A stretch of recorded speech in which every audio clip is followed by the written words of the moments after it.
Sur la Côte Bleue, elles ne respectent rien, pas même les feux tricolores. On est obligé de composer avec elles. Ici, les chèvres sont chez elles. Ça fait partie du paysage, de toute façon, ici. Ah, bah oui. Elles sont tous les jours ici, de toute façon. Après, elles se promènent dans la colline. Alors en voiture, il faut faire preuve de prudence et être patient. Les chèvres errantes de la Côte Bleue s'emparent aussi des trottoirs, s'installent au milieu des lotissements, des voisines amusantes, mais qui laissent derrière elles une petite odeur de bouc.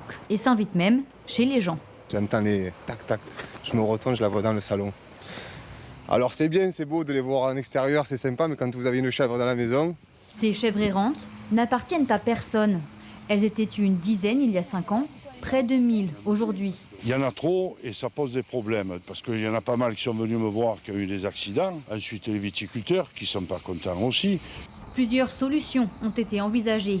Castrer les boucs ou encore donner les chèvres à des éleveurs pour débroussailler.